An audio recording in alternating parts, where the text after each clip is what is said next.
Alhamdulillah. Nahmaduhu wa nasta'inuhu wa nu'minu bihi wa natawakkalu alayhi wa na'udhu billahi min shururi anfusina wa min sayyiati a'malina. Man yahdihillahu fala mudilla lahu ومن يضلله فلا هادي له ونشهد أن لا إله إلا الله ونشهد أن محمدا عبده ورسوله أرسله بالهدى ودين الحق ليظهره على الدين كله ولو كره المشركون.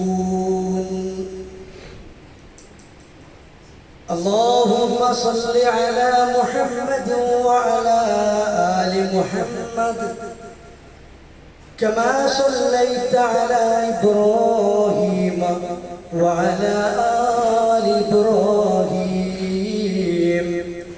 إنك حميد مجيد.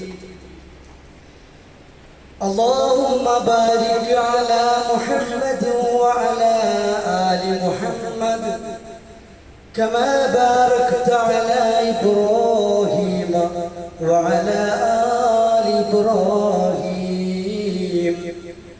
إنك حميد مجيد.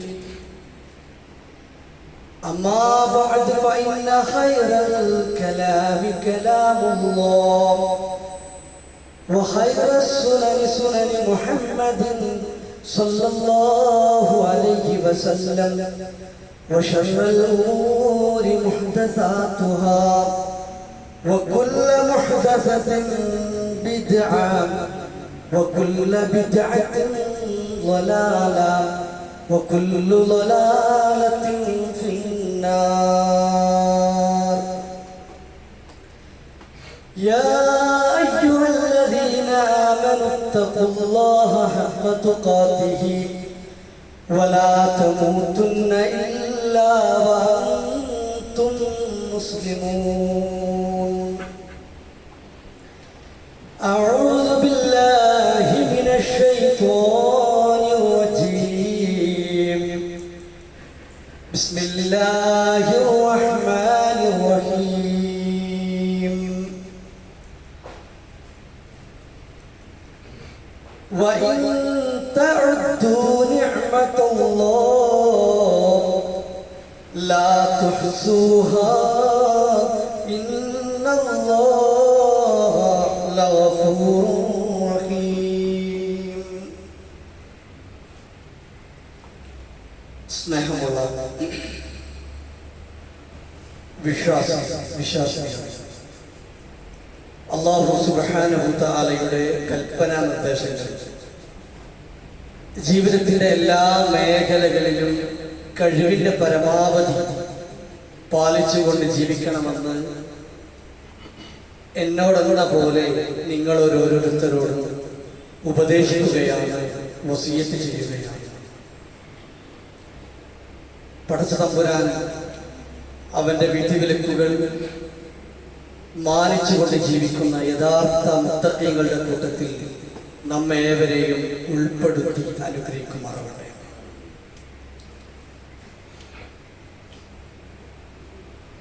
അല്ലാഹുവിൻ്റെ അനുഗ്രഹങ്ങൾ ജീവിതത്തിൽ എമ്പാടും ആസ്വദിക്കുന്ന അനുഭവിക്കുന്ന ആളുകളാണ് നാം ഓരോരുത്തരും.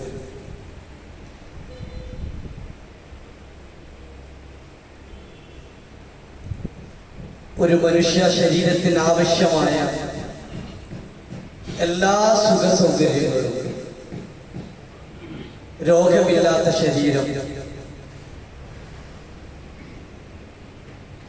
ആരോഗ്യമുള്ള, എന്തിനും പോകുന്ന, ഏതാവശ്യത്തിനും എവിടെയും എത്തിപ്പെടാനുള്ള സൗകര്യങ്ങൾ,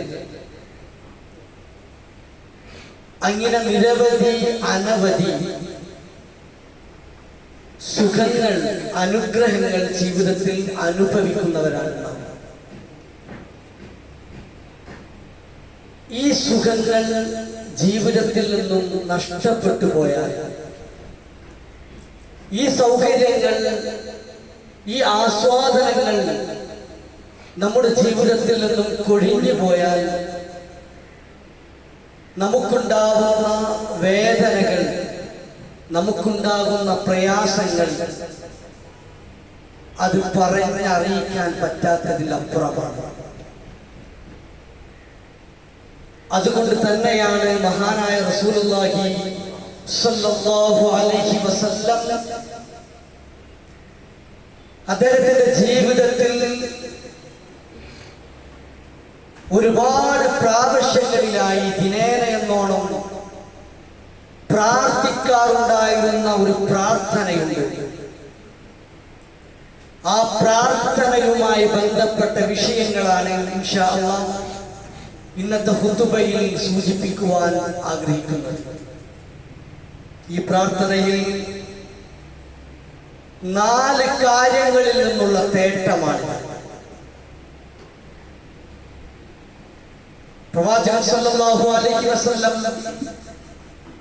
അല്ലാഹുവിനോട് സദാസമയവും കാവൽ തേടിയിരുന്ന 4 കാര്യങ്ങൾ. عن ابن عمر رضي الله عنه ابن عمر رضي الله عنه നിന്ന് റിപ്പോർട്ട് ചെയ്യുന്നു, كان من دعاء رسول الله صلى الله عليه وسلم റസൂൽ സല്ലല്ലാഹു അലൈഹി വസല്ലമയുടെ ദുആ, പ്രാർത്ഥന ആയിരുന്നു, اللهم إني أعوذ بك من زوال نعمتك وتحول عافيتك وفجاءة نقمتك وجميع سخطك. ഈ പ്രാർത്ഥനയായിരുന്നു പ്രവാചകൻ ദിനേന എന്നോണം അനവധി പ്രാവശ്യങ്ങളിലായി പ്രാർത്ഥിച്ചിരുന്നത്. അതിന്റെ ആശയ തലങ്ങളിലേക്ക് കടന്നു വരുമ്പോൾ ഒന്നാമതായി ആ പ്രാർത്ഥനയിൽ 4 തേട്ടങ്ങൾ. ഒന്നാമത്തെ തേട്ടം, അല്ലാഹുമ്മ ഇന്നി അഊദു ബിക മിൻ സവാലി നിഅമതിക. അല്ലാഹുവേ, ഞാൻ നിന്നോട് കാവൽ ചോദിക്കുകയാണ്, നിന്നോട് രക്ഷ ചോദിക്കുകയാണ്. മിൻ സവാലി നിഅമതിക, എന്റെ അനുഗ്രഹങ്ങൾ നീങ്ങിപ്പോകുന്നതിൽ നിന്ന്, എനിക്ക് ലഭിച്ച അനുഗ്രഹങ്ങൾ എന്നിൽ നിന്ന് നീങ്ങിപ്പോകുന്നതിൽ നിന്ന് അല്ലാഹുവേ ഞാൻ നിന്നോട് കാവൽ ചോദിക്കുന്നു എന്ന ഒന്നാമത്തെ പ്രാർത്ഥന. നമ്മുടെ ജീവിതത്തിൽ ഒരുപാട് അനുഗ്രഹങ്ങൾ ഞാൻ സൂചിപ്പിച്ചതുപോലെ നമുക്കുണ്ട്. മക്കൾ കൊണ്ടുള്ള സൗഭാഗ്യം, സമ്പത്ത് കൊണ്ടുള്ള സൗഭാഗ്യം, ആരോഗ്യം കൊണ്ടുള്ള സൗഭാഗ്യം എന്ന് വേണ്ട ഏതെല്ലാം വിധത്തിലുള്ള സൗഭാഗ്യങ്ങളുണ്ടോ, ഈ സൗഭാഗ്യങ്ങളൊന്നും നാഥ എന്നിൽ നിന്നും നീക്കിക്കളയല്ലേ എന്ന് പ്രാർത്ഥിക്കുന്ന ഒരു പ്രാർത്ഥനയാണ് എന്നീ പരാമർശങ്ങൾ കാണുമ്പോൾ തന്നെ നമുക്കറിയാം കാവലിനെ ചോദിക്കുന്നതാണ്.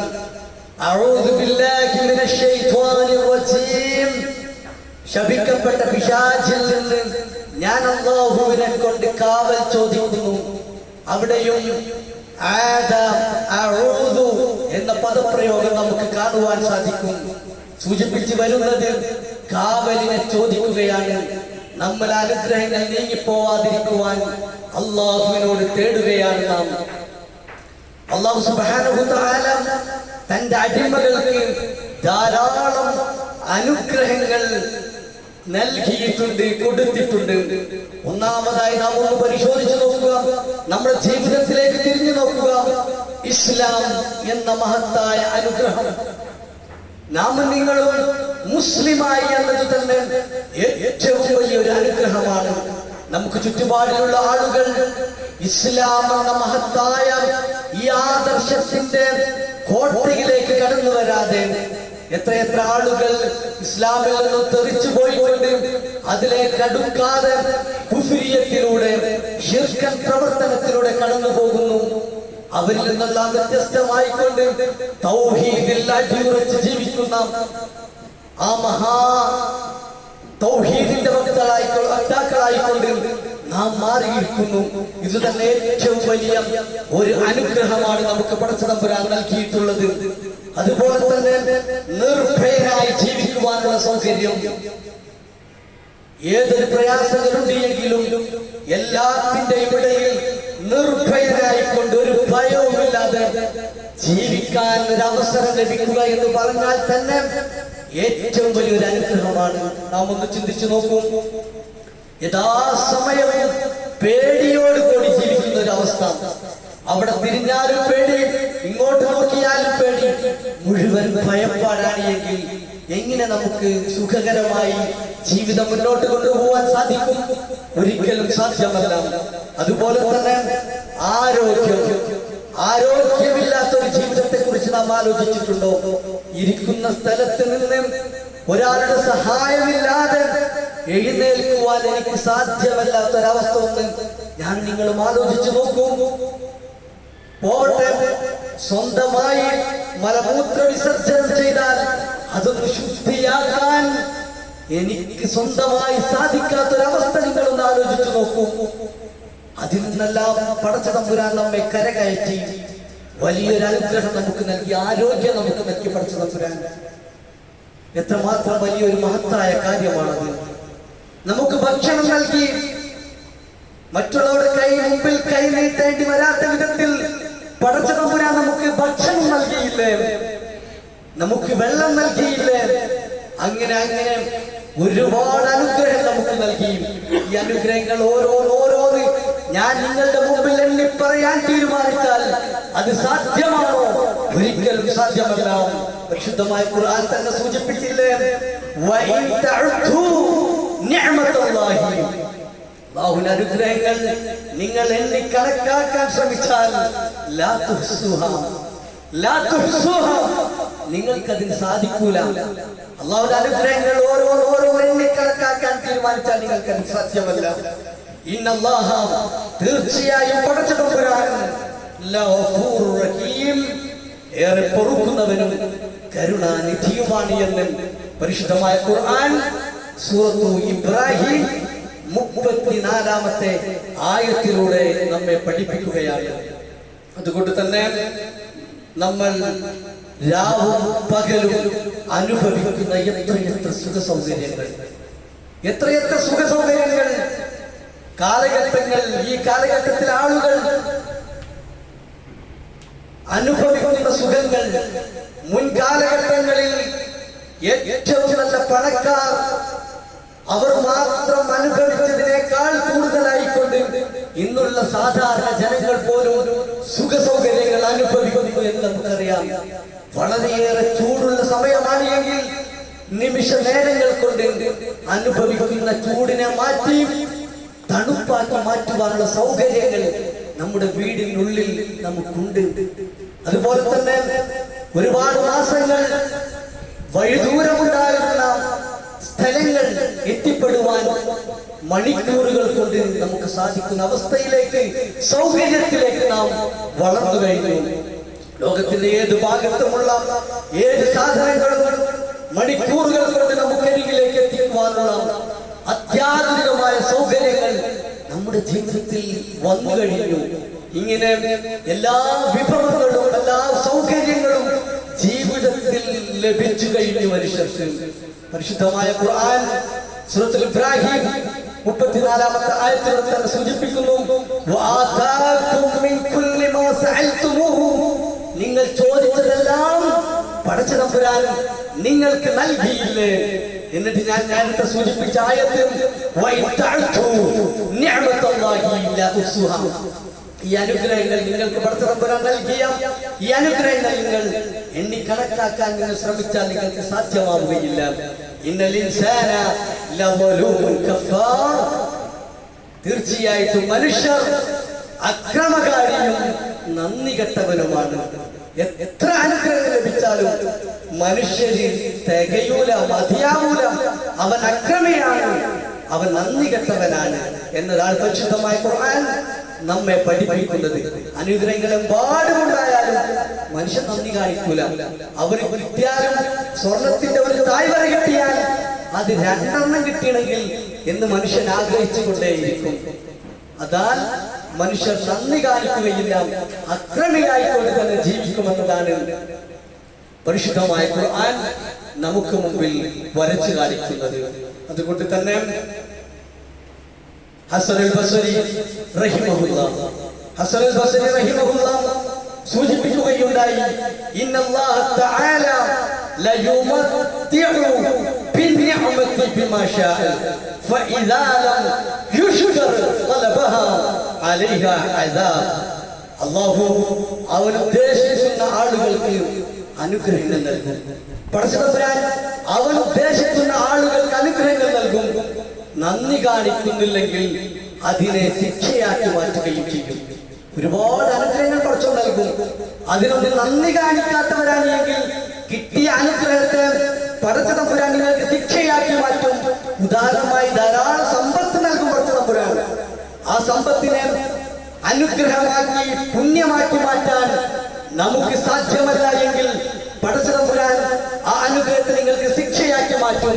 അങ്ങനെ ഒരുപാട് അനുഗ്രഹങ്ങൾ ശിക്ഷയാക്കി മാറ്റുവാൻ പടച്ചതമ്പുരാൻ സാധിക്കുമെന്നതാണ് ഹസനുൽ ബസ്രി റഹിമഹുല്ലാഹ് ഇവിടെ സൂചിപ്പിക്കുന്നത്. അതുകൊണ്ട് തന്നെ ഇമാം ദഹബി റഹിമഹുല്ലാഹ് ഉദ്ധരിക്കുന്ന ഒരു ചരിത്രം ഞാൻ സൂചിപ്പിക്കുകയാണ്. അനുഗ്രഹങ്ങൾക്ക് നന്ദി കാണിക്കണമെന്നും നന്ദി കാണിച്ചിട്ടില്ല എങ്കിൽ ലഭിച്ച അനുഗ്രഹങ്ങളെ പടച്ചതമ്പുരാൻ തിരിച്ചെടുക്കുമെന്നതാണ് സൂചിപ്പിച്ചത്. അങ്ങനെ തിരിച്ചെടുക്കാതിരിക്കുവാൻ വേണ്ടിയാണ് നേരത്തെ സൂചിപ്പിച്ച ഒന്നാമത്തെ പ്രാർത്ഥന, ഒന്നാമത്തെ കാവൽത്തേട്ടം, നാഥാ എന്റെ അനുഗ്രഹങ്ങളെ നീ നീക്കിക്കളയല്ലേ എന്ന പ്രാർത്ഥനയുടെ ഒന്നാമത്തെ വാചകം. ആ വാചകത്തെ സൂചിപ്പിക്കുവാൻ വേണ്ടിയാണ് ഇമാം ദഹബി ഉദ്ധരിക്കുന്ന ഒരു ചരിത്രം ഞാൻ നിങ്ങൾക്ക് മുമ്പിൽ വരച്ചു കാണിക്കുന്നത്. ഒരു യാത്രക്കിടയിൽ വഴിതെറ്റിയ ഒരു മനുഷ്യൻ, തന്റെ യാത്രാസ്ഥാനം ലക്ഷ്യം തെറ്റിപ്പോയ ഒരു മനുഷ്യൻ ഒരു ടെന്റ് കാണുകയും ആ ടെന്റിലേക്ക് പ്രവേശിക്കുകയാണ്. മനുഷ്യൻ ഇടിഞ്ഞു പൊളിയാറായ ഒരു ടെന്റാണത്. ആ ടെന്റിലേക്ക് കടന്നപ്പോൾ ആ മനുഷ്യൻ കണ്ടത് വൃദ്ധനായ, കണ്ണ് കാണാത്ത, 2 കൈയും നഷ്ടപ്പെട്ട, പക്ഷാഘാതം പിടിപെട്ട ഒരു വയസ്സായ മനുഷ്യൻ ആ ടെന്റിൽ അങ്ങനെ ഇരിക്കുന്നുണ്ട്. ഈ മനുഷ്യൻ അതിലേക്ക് കയറിയപ്പോൾ കേൾക്കുന്നത് ഈ 2 കൈയുമില്ലാത്ത, കണ്ണ് കാണാത്ത, പക്ഷാഘാതം പിടിച്ച ആ മനുഷ്യൻ ഇങ്ങനെ പ്രാർത്ഥിച്ചു കൊണ്ടിരിക്കുന്നതാണ് കേൾക്കുന്നത്. എന്താണ് ആ മനുഷ്യൻ പ്രാർത്ഥിക്കുന്നത് എന്നറിയുമോ? അൽഹംദുലില്ലാഹില്ലദീ ഫളലനി അലാ കസീരിൻ മിമ്മൻ ഖലഖ തഫ്ളീലാ. ആ മനുഷ്യൻ ഇങ്ങനെയാണ് പ്രാർത്ഥിക്കുന്നത്, മറ്റനേകം അടിമകളെക്കാളേറെ, ഒരുപാട് അടിമകളെക്കാളേറെ അനുഗ്രഹങ്ങൾ എനിക്ക് നൽകിയ പടച്ച തമ്പുരാനെ, നിനക്കാണ് സർവസ്തുതിയും. മറ്റുള്ള ആളുകൾക്ക് നൽകിയ അനുഗ്രഹത്തെക്കാളേറെ എനിക്ക് അനുഗ്രഹം നൽകിയ നാഥ, നിനക്കാണ് സ്തുതി എന്നാണ് മനുഷ്യൻ പ്രാർത്ഥിച്ചു കൊണ്ടിരിക്കുന്നത്. ആ വഴി തെറ്റിച്ചെന്ന മനുഷ്യൻ ചോദിച്ചു, അല്ലയോ മനുഷ്യ, നിങ്ങൾ എന്താണ് ഇങ്ങനെ പ്രാർത്ഥിക്കുവാൻ കാരണം? നിങ്ങളുടെ 2 കണ്ണ് നഷ്ടപ്പെട്ടിട്ടില്ലേ? നിങ്ങൾക്ക് 2 കഴിവില്ലല്ലോ. മാത്രവുമല്ല പക്ഷാഘാതം പിടിച്ച് നിങ്ങൾ നിൽക്കുകയാണ്. എന്താണ് നിങ്ങൾ ഇങ്ങനെ പറയാൻ കാരണം? ആ വൃദ്ധനായ മനുഷ്യൻ അയാളോട് വന്ന മനുഷ്യനോട് ചോദിച്ചു, നിങ്ങൾക്കറിയുമോ, എനിക്ക് യാതൊരു പ്രശ്നവുമില്ല. എന്റെ ജീവിതത്തിൽ എനിക്ക് ബുദ്ധിക്ക് യാതൊരു പ്രശ്നവുമില്ല. നിങ്ങൾ പറയുന്നത് എനിക്ക് മനസ്സിലാവുന്നു, എന്റെ ബുദ്ധിക്ക് യാതൊരു തകരാറുമില്ല. എന്നാൽ നിങ്ങൾ നോക്കൂ, ചുറ്റുപാടുകളിൽ ബുദ്ധിമാന്ദ്യം സംഭവിച്ച ആളുകൾ എത്രയുണ്ട്. ആ ബുദ്ധിമാന്ദ്യം സംഭവിച്ചു നിൽക്കുന്ന ആ ആളുകളുടെ കൂട്ടത്തിൽ എനിക്ക് പടച്ച തമ്പുരാൻ ബുദ്ധി നൽകിയില്ലേ? അപ്പോൾ ആ ബുദ്ധി നൽകിയ പടച്ച തമ്പുരാനെ ഞാൻ സ്തുതിക്കേണ്ടതില്ലേ? അൽഹംദുലില്ലാഹ്. അതുകൊണ്ടാണ് ഞാൻ സ്തുതിച്ചുകൊണ്ടിരിക്കുന്നത്.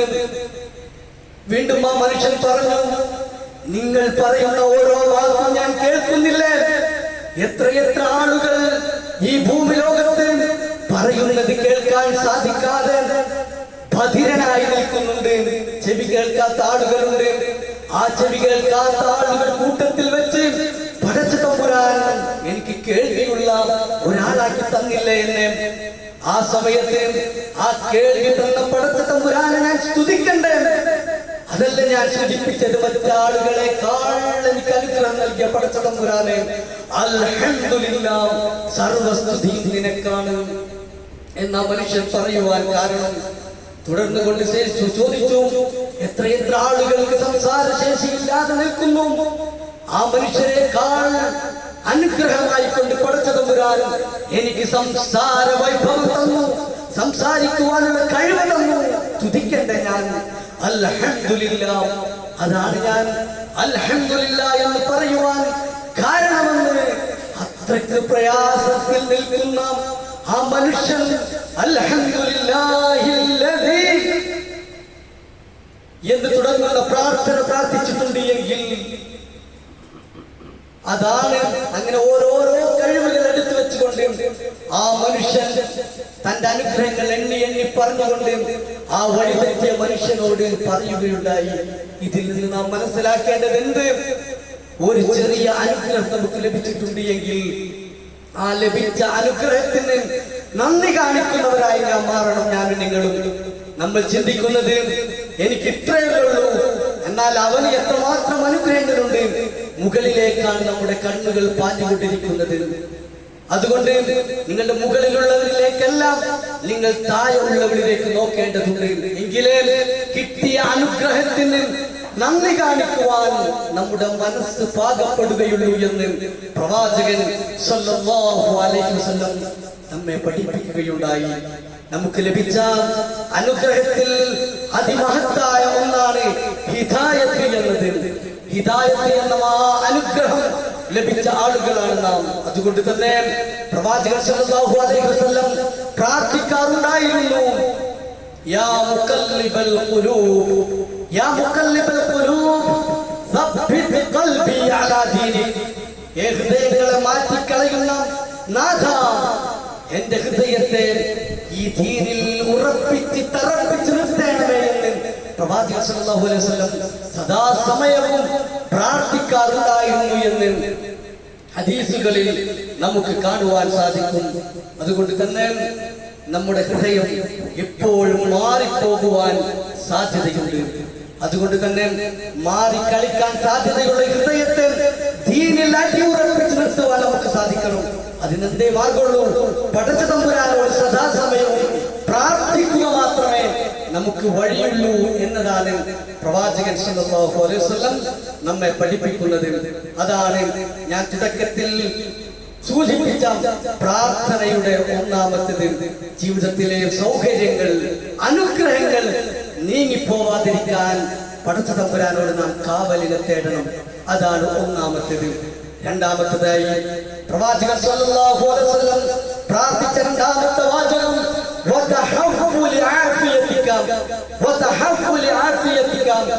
ഹിദായത്തിന് ശേഷം ഏറ്റവും ഹിദായത്ത് ലഭിക്കുക എന്നത് ഏറ്റവും വലിയൊരു അനുഗ്രഹമാണ്.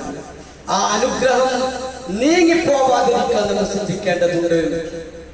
അത് നീങ്ങിപ്പോകാതിരിക്കുവാൻ നാം വളരെയേറെ ശ്രദ്ധിക്കേണ്ടതുണ്ട് എന്നതാണ് പ്രവാചകൻ സല്ലല്ലാഹു അലൈഹി വസല്ലം സൂചിപ്പിച്ചത്. രണ്ടാമത്തേതായി സൂചിപ്പിച്ച വാചകം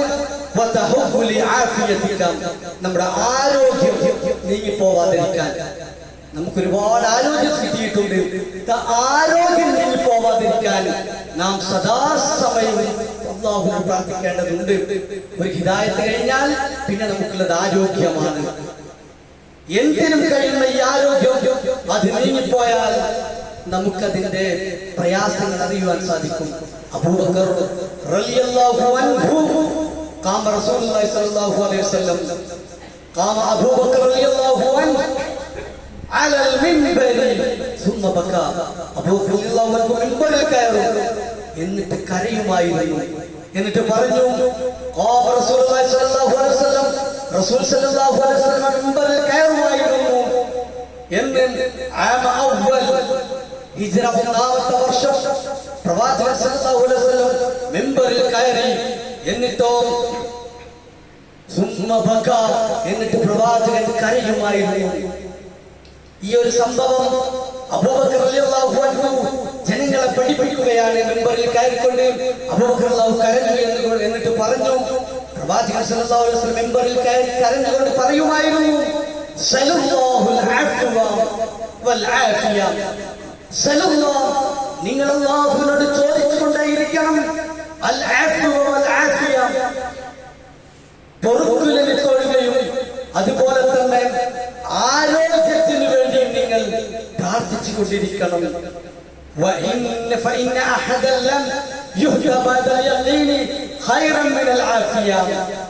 വിശ്വാസം കഴിഞ്ഞാൽ പിന്നെ ഏറ്റവും വലിയ നന്മ എന്ന് പറയുന്നത് ആരോഗ്യമാണ്. അതുകൊണ്ട് ഈ ആരോഗ്യത്തിന് വേണ്ടി നിങ്ങൾ ചോദിച്ചുകൊള്ളൂ എന്ന് പ്രവാചകൻ സല്ലല്ലാഹു അലൈഹി വസല്ലം മിമ്പറിൽ കയറി പറയാറുണ്ടായിരുന്നു എന്നതാണ് അബൂബക്കർ റളിയല്ലാഹു അൻഹു നമ്മെ പഠിപ്പിക്കുന്നത്. തീർന്നില്ല. ഫൽയഖീൻ യദ്ഫഉ അൻഹു ഉബാത്തിൽ ആഖിറ വൽ ആഫിയതു തദ്ഫഉ അൻഹു അംറാദ ദുനിയ ഫി ഖൽബിഹി വബദനിഹി. വിശ്വാസം പരലോകത്തെ ശിക്ഷയെ തടയുന്നുവെങ്കിൽ, വിശ്വാസം പരലോകത്തുള്ള ശിക്ഷയെ തടയുമെങ്കിൽ ആരോഗ്യം ശരീരത്തിന്റെയും മനസ്സിന്റെയും രോഗങ്ങളെ തടയുന്നു എന്ന് ഇബ്നുൽ ഖയ്യിം പ്രവാചകൻ സല്ലല്ലാഹു അലൈഹി വസല്ലമയുടെ ഹദീസിനെ വിശദീകരിച്ചുകൊണ്ട് പറയുന്നതായി നമുക്ക് കാണുവാൻ സാധിക്കും. അതുകൊണ്ട് തന്നെ ഓരോ വിശ്വാസിയും രണ്ടാമതായി അനുഗ്രഹങ്ങൾ നീങ്ങിപ്പോവല്ലേ എന്ന് പ്രാർത്ഥിച്ചതിനു ശേഷം എന്റെ ആരോഗ്യവും നീങ്ങിപ്പോവല്ലേ എന്ന് പ്രാർത്ഥിക്കുവാൻ നമുക്ക് സാധിക്കണം. ബക്കറുൽ മുസ്ലിം റഹിമഹുല്ലാഹ് സൂചിപ്പിക്കുകയുണ്ടായി, യാ ഇബ്നു ആദം, യാ ഇബ്നു ആദം, ഏ ആദമിന്റെ മക്കളെ, ഇദാ അറദ്ത അൻ തഅലമ ഖദ്റ മാ അൻഅമ അല്ലാഹു അലൈക ഫഅമൽ ഐനൈക. മനുഷ്യ, അല്ലാഹു നിനക്ക് നൽകിയ അനുഗ്രഹങ്ങളെ കുറിച്ച് അറിയാൻ നിന്റെ കണ്ണുകൾ രണ്ടും ഒന്ന് അടച്ചു പിടിച്ച് അല്പം നീ ആലോചിച്ച് നിൽക്കേണ്ടതുണ്ട്. ബക്റുൽ മുസ്ലിം റഹിമഹുല്ലാഹ് സൂചിപ്പിക്കുകയാണ്, നിന്റെ അനുഗ്രഹങ്ങളെ കുറിച്ച് നിനക്ക് അറിയണമെങ്കിൽ കുറച്ചു നേരം നിന്റെ കണ്ണടച്ചു പിടിക്കൂ, അടച്ചു പിടിക്കൂ നിങ്ങൾ. എന്നിട്ട് നിങ്ങൾ ഒന്ന് ആലോചിച്ചു നോക്കുക. നമ്മുടെ ചുറ്റുപാടുകളെ കുറിച്ച് ഒന്ന് ആലോചിച്ചു നോക്കുവാൻ അദ്ദേഹം സൂചിപ്പിക്കുകയാണ്. ഒന്ന് ആലോചിച്ചു നോക്കുക. നമ്മുടെ കണ്ണുകൾ അടച്ചുകൊണ്ട് ആലോചിച്ചു നോക്കുക. നമ്മുടെ ചുറ്റുപാടുകളിൽ മാരകമായ ക്യാൻസർ ബാധിച്ച് വേദന കടിച്ചമർത്തി ജീവിക്കുന്ന ആളുകൾ നമുക്ക് ചുറ്റിലുണ്ട്. നമ്മുടെ പരിചയത്തിൽ എത്ര പേരുണ്ട്? ക്യാൻസർ വന്ന ആളുകളെ കുറിച്ച് അറിയുന്നവർ പോയി നോക്കണം. നാം അവരെ അടുത്തേക്ക് നാം ഒന്ന് സന്ദർശിക്കണം. അവരുടെ അടുത്തേക്ക് ചെല്ലുമ്പോൾ അവർ പറയുന്ന വാചകങ്ങൾ ഉണ്ടാവും. എവിടെയാണോ ക്യാൻസർ ബാധിച്ച ഭാഗത്ത്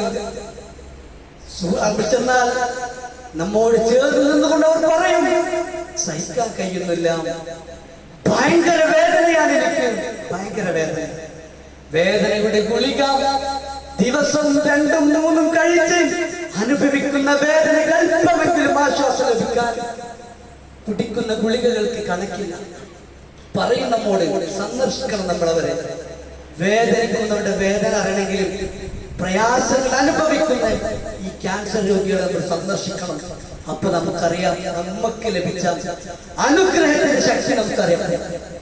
നമ്മൾ സന്ദർശിക്കണം. ചുറ്റുപാടുള്ളവരാണത്. തീർന്നില്ല. ആഴ്ചയിൽ 2-3 പ്രാവശ്യം കിഡ്നി സംബന്ധമായ രോഗം കാരണത്താൽ ഡയാലിസിസ് ചെയ്യുന്ന ആളുകൾ നമുക്കറിയാം. എത്ര പേർക്കറിയാം ഡയാലിസിസ് പോകുന്ന ആളുകളെ കണ്ടിട്ടുണ്ടോ? സന്ദർശിച്ചിട്ടുണ്ടോ? നമ്മുടെ കുടുംബങ്ങളിലുണ്ടോ? നാം ആലോചിച്ച് നോക്കൂ. അവരുടെ പ്രയാസം വെള്ളത്തിന് ദാഹിച്ചാൽ, കുടിവെള്ളത്തിന് ദാഹിച്ചാൽ, നാക്ക് വറ്റി വരണ്ടാൽ കുറച്ച് വെള്ളം ആ വറ്റിയ അണ്ണാക്കിനെ ഒന്ന് നനയിപ്പിക്കാൻ കുറച്ച് വെള്ളം കുടിക്കട്ടെ എന്ന് വിചാരിച്ചാൽ പറ്റൂല, കുടിക്കാൻ കഴിയൂല. ഒരളവുണ്ടാവും, നിശ്ചിത അളവ്. ആ അളവിന്റെ അപ്പുറത്തേക്ക് വെള്ളം കുടിക്കാൻ അവർക്ക് സാധിക്കില്ല. ഭയങ്കര പ്രയാസമാണ്. ഈ പ്രയാസങ്ങളൊക്കെ നാം അവരെടുത്ത് പോയി അനുഭവിക്കുമ്പോഴും കാണുമ്പോഴാണ് പടച്ച തമ്പുരാന് ഇഷ്ടം പോലെ വെള്ളം എനിക്ക് കുടിക്കാനോ, ഒരു പ്രയാസമില്ലാതെ എനിക്ക് വെള്ളം കുടിക്കാൻ സാധിക്കുന്നുണ്ടല്ലോ. ഈ പ്രയാസങ്ങൾ അനുഭവിക്കുന്നതിൽ നിന്ന് എത്ര ഭാഗ്യവാനാണ് ഞാൻ നമുക്ക് തോന്നുകയുള്ളൂ. അതാണ് ബക്റുൽ മുസ്ലിം റഹിമഹുല്ലാഹ് സൂചിപ്പിച്ചത്. തീർന്നില്ല, ശരീരം പൂർണ്ണമായി തളർന്ന് ഒന്ന് അനങ്ങാൻ പോലും കഴിയാതെ കിടക്കുന്ന ആളുകൾ, ഒന്ന് ഈ ഭാഗത്ത് കിടന്ന് വേദന ആവുമ്പോ ഒന്ന് തിരിഞ്ഞു കിടക്കാൻ മറ്റുള്ളവരുടെ സഹായം, ഒന്ന് തിരിഞ്ഞു കിടക്കാൻ മറ്റുള്ളവർ സഹായം ആവശ്യമുള്ള ആളുകൾ എത്ര ആളുകൾ. അങ്ങനത്തെ ആളുകൾ സന്ദർശിക്കുമ്പോഴാണ് നമ്മുടെ അനുഗ്രഹങ്ങളെ കുറിച്ച് നമുക്ക് ബോധ്യപ്പെടുന്നത്. ബന്ധുക്കൾക്ക് കാണാൻ പോലും സാധിക്കാൻ വയ്യാതെ നമ്മളെ വേണ്ടപ്പെട്ട ഉമ്മയെ ഉപ്പയെ മക്കളോ, നമ്മൾ അത്രയും സ്നേഹിക്കുന്ന മക്കൾ, നമ്മുടെ ഉമ്മയും ഉപ്പയോ അകത്ത് ഹോസ്പിറ്റലിന്റെ അകത്ത് വെന്റിലേറ്റർ കഴിയുക. അങ്ങനെ കഴിയുമ്പോ ഒന്ന് പരിചരിക്കാൻ എന്റെ കുട്ടിക്ക് വേണ്ടത്, എന്റെ ഉപ്പാക്ക് ഉമ്മാക്ക് വേണ്ടത് ഒന്ന് എന്റെ കൈകൾ കൊണ്ട് ചെയ്തു കൊടുക്കാൻ പോലും സാധിക്കാതെ അകത്ത് വെന്റിലേറ്ററിൽ നമ്മൾ പുറത്തേക്ക് ഒന്നും ചെയ്യാതെ അങ്ങനത്തെ ഒരവസ്ഥ നമുക്ക് വന്ന് ആലോചിച്ചു. നമ്മളെ പൊന്നുമക്കളൊന്ന് പറയുന്ന വാക്ക് പോലും നമുക്ക് കേൾക്കാൻ സാധിക്കാത്തൊരവസ്ഥ, ആ കുഞ്ഞിനെ ഒന്ന് കണ്ടു നിൽക്കാൻ പോലും സാധിക്കാത്തൊരവസ്ഥ നമുക്കുണ്ടാവുമ്പോഴേ നമുക്ക് മനസ്സിലാവുന്നു. നമുക്ക് ഇപ്പൊ കിട്ടിയ നമ്മളെ അനുഗ്രഹം അത് നമുക്ക് മനസ്സിലാവും. നമ്മളെ ആരോഗ്യം, നമുക്ക് കിട്ടിയ ആരോഗ്യം നമുക്ക് മനസ്സിലാവും. അതുകൊണ്ട് പ്രവാചകൻ പഠിപ്പിച്ച രണ്ടാമത്തത്, നിങ്ങൾ ഈ ആരോഗ്യത്തെ അത് നീങ്ങിപ്പോവാതിരിക്കാൻ നിങ്ങൾ പ്രാർത്ഥിക്കണം എന്നതാണ് പ്രവാചകൻ സല്ലല്ലാഹു അലൈഹി വസല്ലം രണ്ടാമതായി പഠിപ്പിച്ചത്. അതുകൊണ്ട് തന്നെ വളരെ ആത്മാർത്ഥമായിക്കൊണ്ട് എന്നോടൊന്ന പോലെ നിങ്ങൾ ഓരോരുത്തരോട് സൂചിപ്പിക്കുകയാണ്. പ്രവാചകൻ സല്ലല്ലാഹു അലൈഹി വസല്ലം പഠിപ്പിച്ച സദാസമയം പ്രാർത്ഥിച്ചു കൊണ്ടിരുന്ന 4 കാര്യത്തിൽ 2 കാര്യം ഞാൻ സൂചിപ്പിക്കുകയുണ്ടായി. ഒന്ന്, അനുഗ്രഹങ്ങൾ നീങ്ങിപ്പോവാതിരിക്കാൻ പ്രാർത്ഥിക്കുക. 2, നമുക്ക് ലഭിച്ച ആരോഗ്യം നമ്മിൽ നിന്ന് നീങ്ങിപ്പോകാതിരിക്കാൻ നമ്മൾ സദാസമയവും പ്രാർത്ഥിക്കുക. പടച്ച തമ്പുരാൻ അതിനുള്ള തൗഫീഖ് അൽഹംദുലില്ലാഹ്. വസ്സലാത്തു വസ്സലാമു അലാ അഷ്റഫിൽ മുർസലീൻ വഅലാ ആലിഹി വസഹ്ബിഹി അജ്മഈൻ. അമ്മാ ബഅദ്. യാ അയ്യുഹല്ലദീന ആമനൂ തഖുല്ലാഹ ഹഖ്ക തുഖാതിഹി വലാ തമൂതുന്ന ഇല്ലാ വഅൻതും മുസ്ലിമൂൻ. ഒരിക്കൽ കൂടി അല്ലാഹുവിന്റെ വിധിവിലക്കുകൾ ജീവിതത്തിന്റെ എല്ലാ മേഖലയിലും പാലിച്ചുകൊണ്ട് ജീവിക്കണമെന്ന് ഉപദേശിക്കുകയാണ്, വസിയത്ത് ചെയ്യുകയാണ്. നാം ഇതുവരെ പറഞ്ഞു വന്നത് പ്രവാചകൻ സല്ലല്ലാഹു അലൈഹി വസല്ലം ജീവിതത്തിൽ പ്രാർത്ഥിക്കാറുണ്ടായിരുന്ന പ്രാർത്ഥനയുമായി ബന്ധപ്പെട്ട ഏതാനും ചില കാര്യങ്ങളാണ് സൂചിപ്പിച്ചു വന്നത്. മൂന്നാമതായി പ്രവാചകൻ പ്രാർത്ഥിക്കാറുണ്ടായിരുന്ന വാചകം വഫുജാഅതി നിഖ്മതിക വഫുജാഅതി നിഖ്മതിക. നമ്മുടെ പ്രവൃത്തിക്കാരാണ് നമ്മളിലേക്ക് കടന്നു വരുവാൻ സാധ്യതയുള്ള ദുരന്തങ്ങളിൽ നിന്നും നാഥ എന്നെ ഞങ്ങളെ നീ കാക്കേണമേ എന്ന പ്രാർത്ഥന. പല വിധത്തിലുള്ള ദുരന്തങ്ങൾ നമുക്കുണ്ടാവാം. ദുരന്തത്തിന്റെ ആഴങ്ങളെ കുറിച്ച്, അതിന്റെ പരപ്പിനെ കുറിച്ച് ഈ പ്രദേശത്ത് വന്ന് ഞാൻ പറയേണ്ടതില്ല. മുൻകാലത്ത് പ്രവാചകന്മാരുടെ കാലഘട്ടങ്ങളിലും ഒരുപാട് ദുരന്തങ്ങൾ കഴിഞ്ഞു പോയിട്ടുണ്ട്. ഒട്ടനവധി നിരവധി ദുരന്തങ്ങളിലൂടെ കടന്നുപോയ പ്രവാചകന്മാരുടെ കാലഘട്ടം. ആ ദുരന്തങ്ങളുടെ ആവർത്തനമെന്നോണം ഈ കാലഘട്ടത്തിലും നല്ലവരും അല്ലാത്തവരും സമ്മിശ്രമായി കഴിയുന്ന മുഴുവൻ പ്രദേശങ്ങളിലും ഇങ്ങനെയുള്ള ദുരന്തങ്ങൾ കടന്നു വരുവാൻ സാധ്യതയുണ്ട്. അതുകൊണ്ട് ഈ ദുരന്തങ്ങളിൽ നിന്ന് നാഥ ഞങ്ങളെ നീ കാക്കേണമേ എന്ന പ്രാർത്ഥന ജീവിതത്തിൽ ഉണ്ടായിത്തീരേണ്ടതുണ്ട് എന്ന് പ്രവാചകൻ സല്ലല്ലാഹു അലൈഹി വസല്ലം നമ്മെ പഠിപ്പിക്കുകയാണ്. ദുരന്തങ്ങൾ തടുക്കാൻ, ഞങ്ങളിലേക്ക് വരല്ലേ നാഥ എന്ന് പ്രാർത്ഥിക്കാനുള്ള ഒരു മനസ്സിനെ നാം പാകപ്പെടുത്തി വെക്കേണ്ടതുണ്ട്. അതുപോലെ തന്നെ നാലാമതായി പ്രവാചകൻ പ്രാർത്ഥിച്ചിരുന്ന പ്രാർത്ഥന അല്ലാഹുവിന്റെ കോപത്തിൽ നിന്ന് രക്ഷ ലഭിക്കുവാൻ, അല്ലാഹുവിന്റെ കോപത്തിൽ നിന്ന് രക്ഷ ലഭിക്കുവാനുള്ള പ്രാർത്ഥന നാലാമത്തേതായി പ്രവാചകൻ പ്രാർത്ഥിച്ചു. മുഴുവൻ കോപങ്ങളിൽ നിന്നും. അല്ലാഹു സുബ്ഹാനഹു വ തആലയുടെ കോപം പല രൂപത്തിലുണ്ടാവുന്നു. എല്ലാ വിധത്തിലുമുള്ള കോപത്തിൽ നിന്നും നമുക്ക് രക്ഷ ലഭിക്കണം. അതിനെന്തേ മാർഗമുള്ളൂ അറിയോ? എന്തേ മാർഗമുള്ള?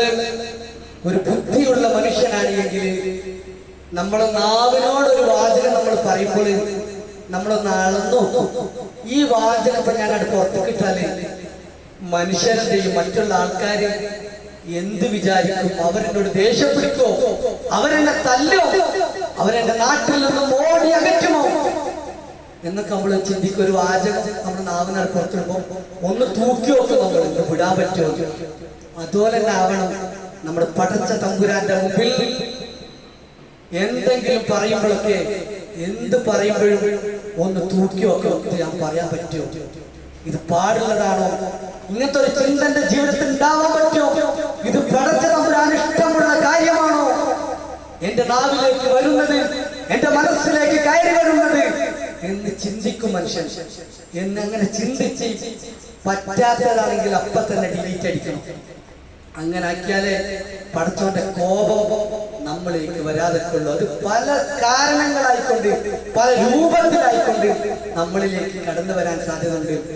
ഇതൊക്കെ കൃത്യമായിട്ട് അറിയുന്ന പ്രവാചകൻ സല്ലല്ലാഹു അലൈഹി വസല്ലം നമ്മളെ അതുകൊണ്ടാണ് പഠിപ്പിച്ചത്, 4 കാര്യങ്ങളിൽ തൊട്ട് നിങ്ങൾ പടച്ച തമ്പുരാനോട് സദാസമയം കാവലിനെ തേടണം. എന്നിട്ട് പ്രവാചകൻ പ്രാർത്ഥിച്ച പ്രാർത്ഥനയാണ് ഞാൻ അവസാനമായി ഒന്നുകൂടി സൂചിപ്പിക്കുന്നു. اللهم إني أعوذ بك من زوال نعمتك وتحول عافيتك وفجاءة نقمتك وجميع سخطك. ഈ പ്രാർത്ഥന ജീവിതത്തിൽ എല്ലാവരും, ചെറിയൊരു വാചകം, കുറഞ്ഞ വാചകമുള്ളൂ, എല്ലാവരും പഠിക്കുക, എന്നിട്ട് സദാസമയം പ്രാർത്ഥിക്കുക. അങ്ങനെ പ്രവാചകൻ പഠിപ്പിച്ച ഈ 4 കാവലത്തിട്ടം അത് ജീവിതത്തിൽ പൂർണ്ണമായി പാലിക്കാൻ ഓരോരുത്തരും ആത്മാർത്ഥമായി പരിശ്രമിക്കുക. പടച്ച തമ്പുരാൻ അതിനുള്ള തൗഫീഖ് നൽകി അനുഗ്രഹിക്കുമാറാവട്ടെ.